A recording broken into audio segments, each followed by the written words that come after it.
pertama yaitu pepaya wulung atau Carica papaya L. Berikut adalah klasifikasi dari pepaya.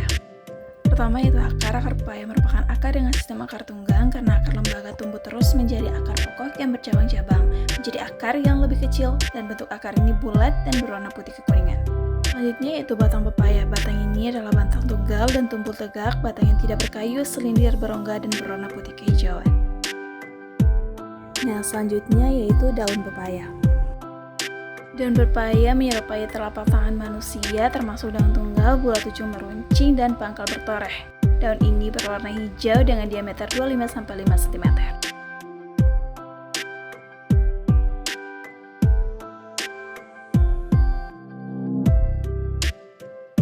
Pada daun pepaya terdapat angulus dan sinus.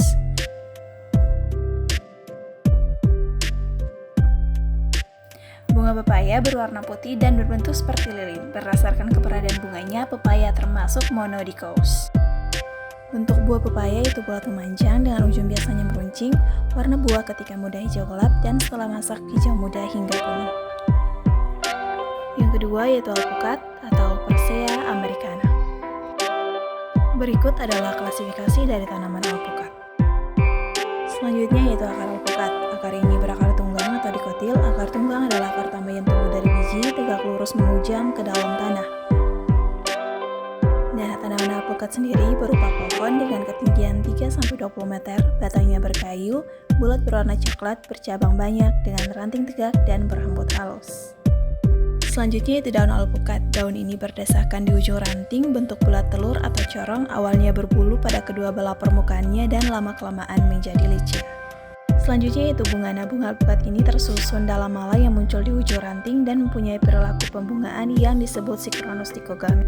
Selanjutnya itu buah. Buah alpukat sendiri tergolong sebagai buah buni, bentuknya bulat telur dengan panjang 5-20 cm. Yang ketiga itu seledri atau Apium graveolens L. Berikut adalah klasifikasi seledri. Pertama yaitu akar. Akar tanaman seledri ini termasuk akar tunggang, memiliki akar serabut, menyebar ke samping dan berwarna putih kotor.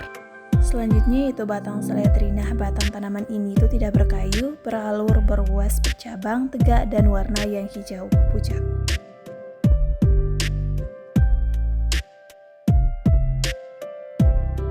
Selanjutnya yaitu daun. Daun seledri ini tumbuh dalam pola roset atau berupa daun majemuk menyirip dengan 5 atau 7 anakan daun. Di sini dapat dilihat bahwa ujung dari daun seledri ini terdapat duri, dan duri ini tuh tidak tajam, dan juga dapat dilihat dengan jelas saraf-saraf dari daunnya.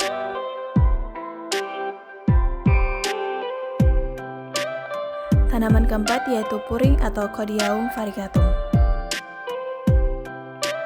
Pertama yaitu akar. Akar puring ini berjenis tunggang dengan warna baik akar yang masih muda maupun yang tua adalah kuning kecoklatan. Tanaman puring memiliki akar yang kuat. Ini disebabkan karena kemampuannya dalam menyerap unsur hara dan air. Selanjutnya yaitu batang puring. Batang puring ini berbentuk bulat, berkayu keras, bercabang, juga berwarna coklat kehijauan.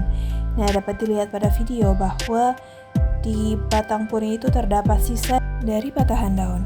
Selanjutnya yaitu bentuk daun. Bentuk daun puring pun bermacam-macam. Ada yang memanjang, oval tapi bergelombang, helainya terputus-putus. Pada video ini adalah bentuk daun yang biasa tetapi terdapat sedikit gelombang pada daun. Dan coraknya juga bermacam-macam. Pada daun ini yaitu coraknya berwarna kuning kehijauan dengan tepi daun yang berwarna merah. Selanjutnya itu bunga puring. Bunga puring ini muncul berjajar pada tandan bunga yang tumbuh di pucuk tanaman. Warna bunga puring juga bermacam-macam tergantung pada jenis puringnya. Yang kelima yaitu cucur bebek atau Kalanchoe pinnata. Berikut adalah klasifikasi dari cucur bebek. Tanaman cucur bebek pada dasarnya berasal dari Pulau Madagaskar, Afrika. Tanaman ini sangat mudah untuk tumbuh dan berkembang. Tanaman ini termasuk dalam tanaman C3 karena melakukan fotosintesis di pagi hari. Selanjutnya yaitu akar tanaman cucur bebek. Cucur bebek sendiri termasuk dalam tanaman jenis dikotil yang memiliki akar tunggang. Akar tumbuhan dari cucur bebek ini itu berwarna coklat. Dapat dilihat dengan jelas bagaimana bentuk dan warna dari akar tanaman cucur bebek pada video.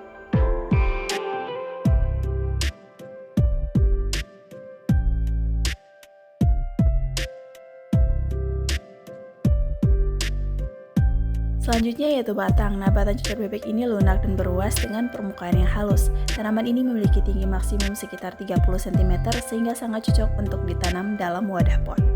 Selanjutnya yaitu daun. Nah, daun cucur bebek berbentuk memanjang atau bulat telur dengan ujung tumpul tapi bergerigi.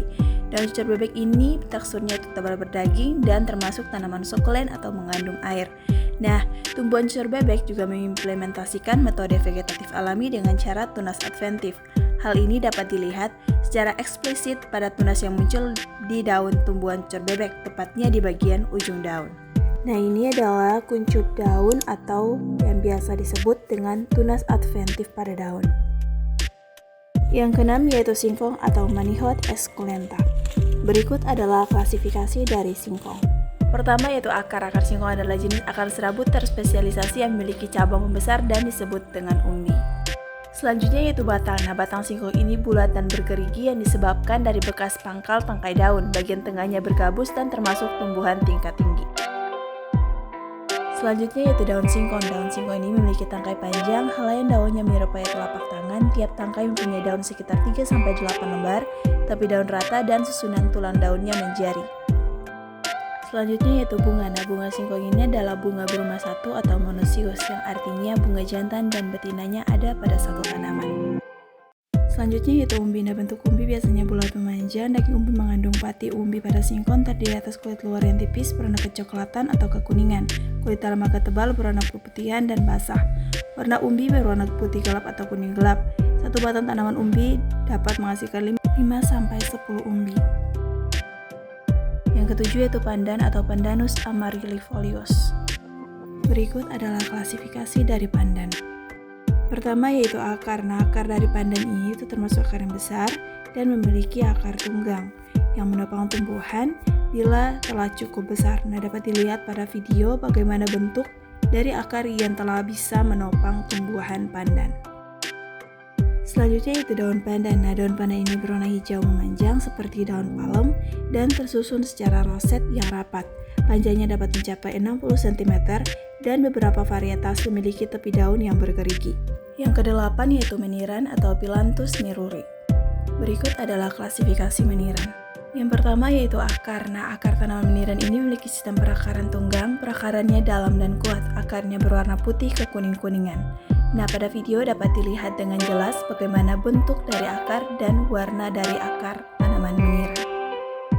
Selanjutnya yaitu batang tanaman meniran. Nah, batang tanaman ini tumbuh tegak, pangkal batang keras dan mengayun membentuk cabang. Pada batang daun tumbuh berhadapan, pada ketiak daun tumbuh tunas.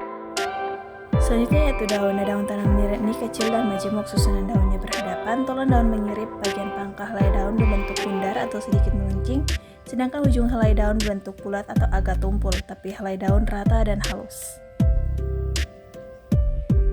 Selanjutnya yaitu buah. Nah, buah tanaman meniran ini kecil, berbentuk bulat, berwarna hijau muda, dan tumbuh sepanjang tangkai daun. Dapat dilihat dengan jelas bagaimana bentuk dari buah meniran. Yang kesembilan yaitu kelengkeng atau Dimmocarpus longan. Berikut adalah klasifikasi dari kelengkeng.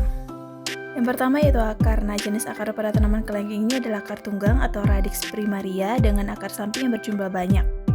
Selanjutnya yaitu batang. Nah, kelengkeng termasuk pohon dengan tinggi bisa mencapai 40 meter dan diameter batang 1 meter. Tanaman kelengkeng memiliki arah batang dan arah tumbuh batang yang tegak lurus, yaitu memiliki arah yang lurus ke atas. Selanjutnya yaitu daun. Nah, daun kelengkeng termasuk daun majemuk. Tiap tangkai memiliki 3-6 pasang helai daun. Bentuknya bulat panjang, ujungnya agak runcing, tidak berbulu, tepinya rata dan permukaannya mempunyai lapisan lilin. Kuncup daunnya berwarna kuning kehijauan, tetapi ada pula yang berwarna merah. Selanjutnya yaitu bunga. Nah, bunga tanaman kelengkeng memiliki warna putih kekuningan dan memiliki susunan yang melekat satu sama lainnya atau disebut dengan polysepalous. Selanjutnya yaitu buah. Nah, buah kelengkeng berbentuk bulat sampai lonjong. Terdapat kulit buah yang berwarna hijau ketika masih muda dan akan berubah menjadi coklat saat sudah matang. Biji bulat kecil berwarna coklat sampai kehitaman. Yang ke-10 yaitu melinjo atau Gnetum gnemon. Berikut adalah klasifikasi dari tanaman melinjo. Nah, melinjo adalah tumbuhan dengan jenis akar tunggang, yakni akar yang tumbuh lurus ke dalam tanah. Akarnya dapat menembus tanah hingga kedalaman 5 meter. Selanjutnya itu batang. Nah, pohon melinjo sejatinya memiliki ukuran yang sangat besar. Batangnya memiliki diameter sebesar 10-20 cm. Ciri dari batang melinjo adalah monopodial, yaitu batang pokok terlihat jelas dan lebih besar dan panjang. Di dibandingkan dengan batang cabang. Selanjutnya yaitu daun. Daun melinjo merupakan daun tunggal berbentuk bulat oval dan terdiri dari beberapa helai daun, tepi rata, daun duduk saling berhadapan dan memiliki pertulangan mengirip. Selain itu, bagian dalam daun akan memiliki serabut halus berwarna keputihan. Nah, ternyata melinjo itu tidak menghasilkan bunga dan buah sejati karena bukan termasuk tumbuhan berbunga. Selanjutnya yaitu biji. Biji melinjo ini tersusun dari 3 lapisan pelindung, endosperma dan embrio. Lapisan kulit luar biji berwarna hijau hingga merah.